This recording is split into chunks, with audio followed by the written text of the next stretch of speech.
good morning! Ngayon nga pala ay day off na naman namin at ngayong araw na to ang pupuntahan naming place ay sa Kai Kung Ling. Isa sa pinakasikat na bundok dito sa Hong Kong na kung tawagin nila ay Kai Kung Ling o Rooster Ridge. Mula Austin Station, babiyahe ako papunta sa Kam Sheung Road Station. Doon na kami magkikita-kita ng mga kasama ko. Makalipas ang ilang minuto ay nakarating na ako dito sa Kam Sheung Road Station at dito na rin ako mag-aantay sa mga kasama ko. Ngayong araw pala ng hike namin na to, ako ang nag-request ng place na to. Dito rin pala malapit na nakatira si Itay, kaya naman hindi nakakatakot na akyatin itong bundok na to dahil antimano alam na ni Itay at siya na ang bahalang mag-guide sa amin. Tuwing araw kasi ng hike namin ay uusapan namin kung saan kami susunod na aakyat. At nangyari nga na laging napagkukwentuhan itong Kai Kung Ling. Kaya naman, nirequest ko kila Itay at Mami na kung pwede namin itong puntahan ngayong araw na to at pumayag naman sila. Ngayong araw na to ay makakasama pala namin si Ate Vanessa. Makalipas ang ilang minuto ay dumating na si Ate Nikki, si Mami at ang iba pa naming mga ka-joiners. While chika-chika, iniintay pa rin namin si Maymay at saka si Jen dahil medyo na traffic po yung MTR nila. Charot. Doon kami aakyat. Ayun, yung bundok na yun. So while waiting pa tayo, inom muna tayo ng kape, pakalma sa malamig na panahon. So makalipas uli ang ilang mga minuto, dumating naman na si Jem at saka si Maymay. Dito na kami nag-decide na sumakay na po ng bus papunta naman kay Itay kung saan kami mag-i-start na umakyat papunta sa bundok ng Kai Kung Ling. 1 year later. Eto na nga at dumating na kami sa place kung saan namin imi-meet si Itay. May mga gusto po o nagbabalak na akyatin itong bundok ng Kai Kung Ling, mapaturis man po o mapa Hong Kong, maaari nyo pong bisitahin ang page po ni Tad's Relos page at siya na po ang bahalang mag-guide sa inyo papunta rito.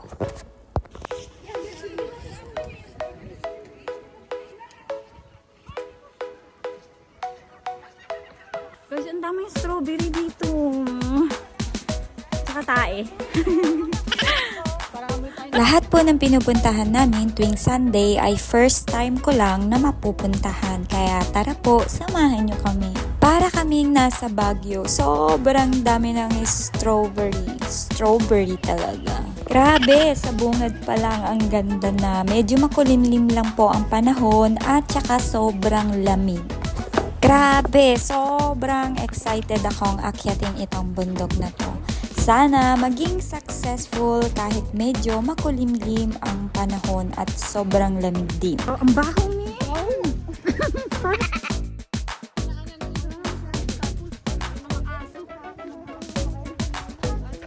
Guys, on the way na kami papunta ng Kai Kung Ling.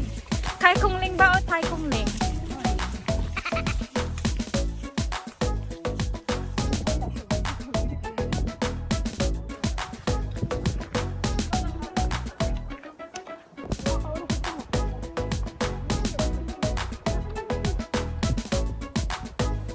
At syempre, ito po ang una naming tigil sa paglalakad. Dahil sobrang lamig, tayo'y magpakalma muna.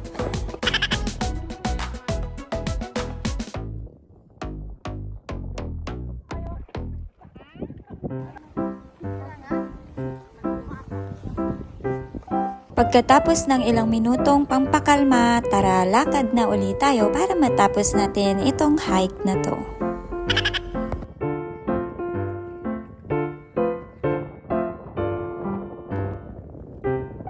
At ayun na nga po, kaya po kami mabagal talaga mag-hike.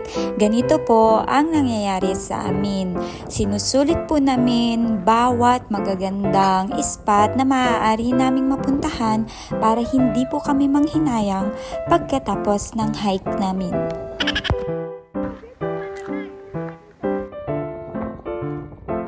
Sobrang lamig at dalawang jacket ang suot ko pero naka-crop top ako sa loob. O 'di ba? Sinong hindi manginginig sa lamig? Sa grupo, meron po talagang isang pasaway at masasabi ko po na ako po yung nag-iisa na yun. At habang umaakyat tayo ng bundok, ay kailangan syempre samahan natin ng chismisan. Hindi makokompleto ang lakad pag walang pinag-uusapan. Char. Pangalawang tigil, water break.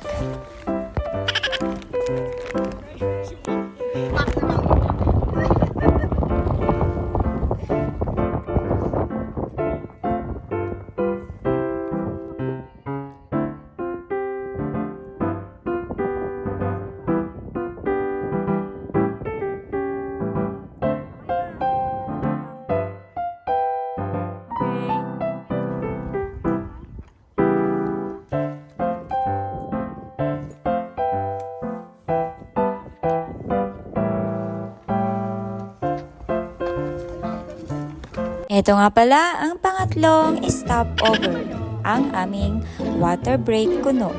Basta, wag po kayo mag-alala, matatapos po namin itong maghapon na hike na to.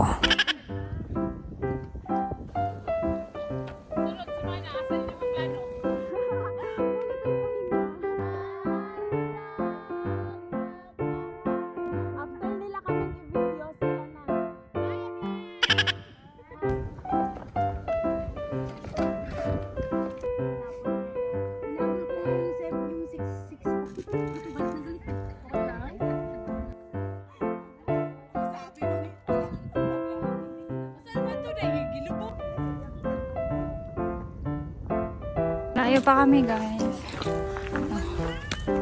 Yun pa. Doon pa kami akyat.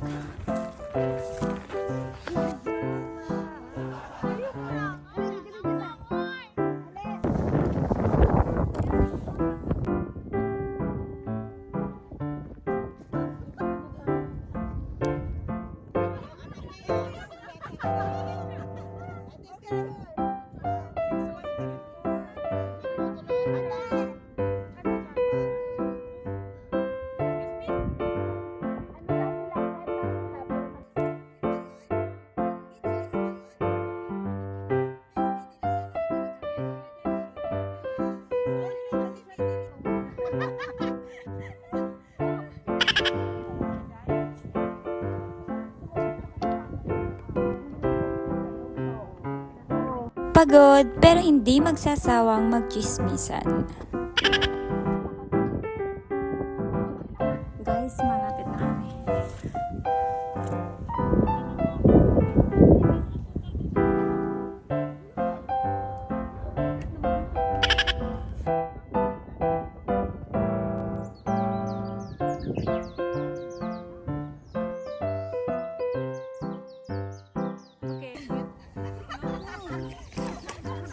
Malapit na kami at pag narating namin yung pinakatuktok nitong Kaikongleng, doon na po kami mag-start na kumain ng lunch at breakfast, I mean brunch.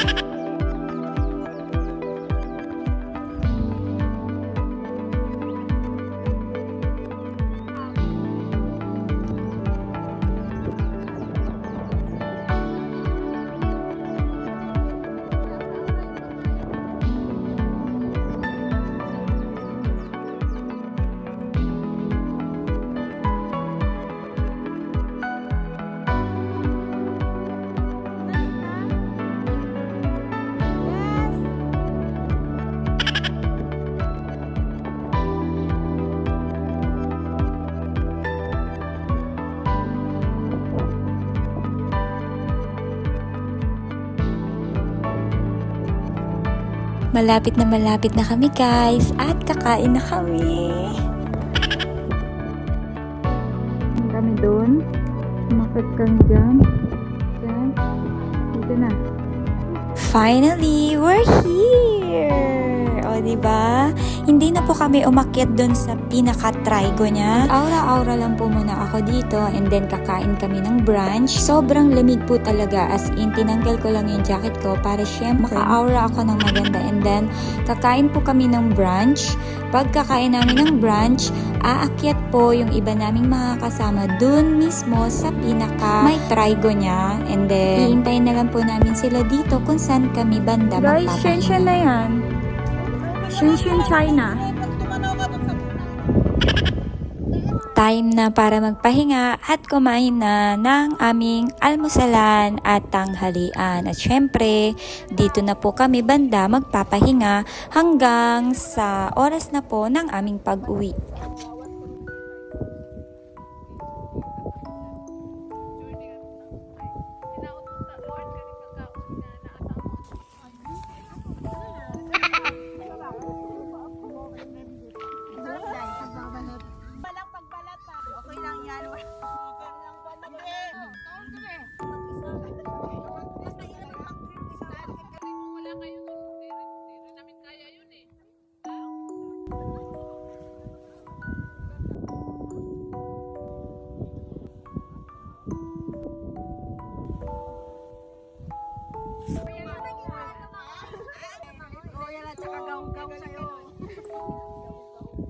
Pagkatapos naming makakain, nagpahinga saglit at nag-decide na yung iba naming mga kasama na aakyatin na po yung trigo. At while naman na umaakyat sila, papaakyat doon, ako naman ay nililibot ko yung by side to side po nitong view ng bundok na to. Sobrang ganda talaga pala nitong Kai Kong Leng na bundok na to. Ang para sa akin lang po, hindi siya advisable para sa akin ha. Hindi siya advisable na akyatin kapag summer kasi wala siyang masisilungan, maraming bato pero walang puno. Mas maganda talaga siya kapag winter. Waiting kami sa iba pa naming mga kasama galing doon sa tuktok na may trigo, and then pagdating nila magpapahinga ng onte at bababa na kami dahil 4:30 na.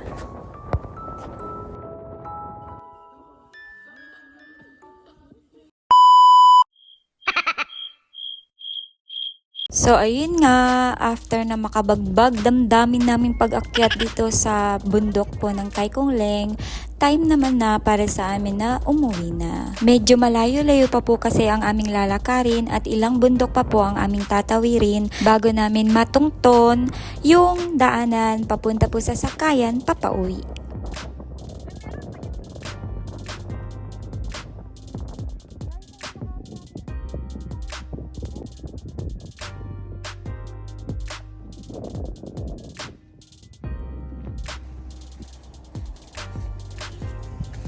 Pauwi na kami.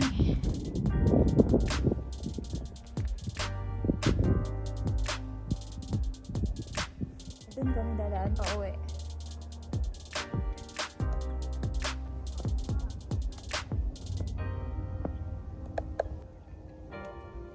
Kaya lap na lap.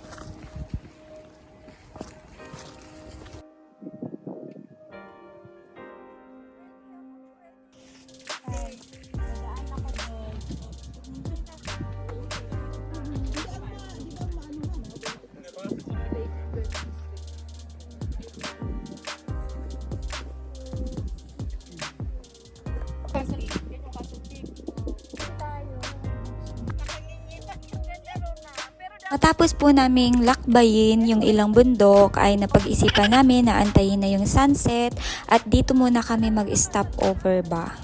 Stop over talaga. Dito po kami kakain na ng dinner para po lahat ng binaon namin ay hindi na namin bibit-bitin papauwi sa kanya-kanyang bahay ng aming mga amo. Ang saya-saya talaga ng banding namin dito sa bundok. Talaga namang puro kami kain.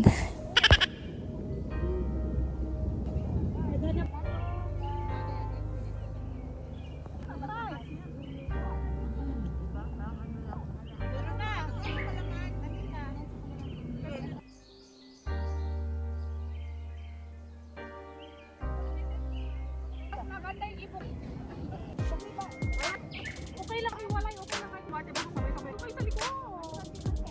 Kasi yung tapos na doon,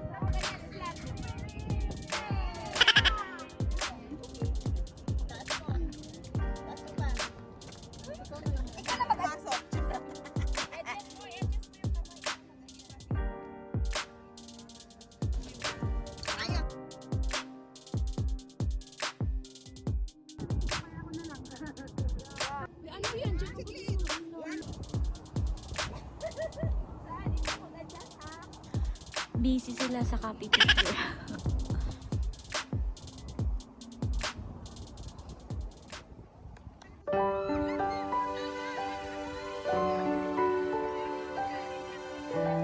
Sa aming day off, ito naman ang pinakamalungkot na part na pagtatapos ng araw na to.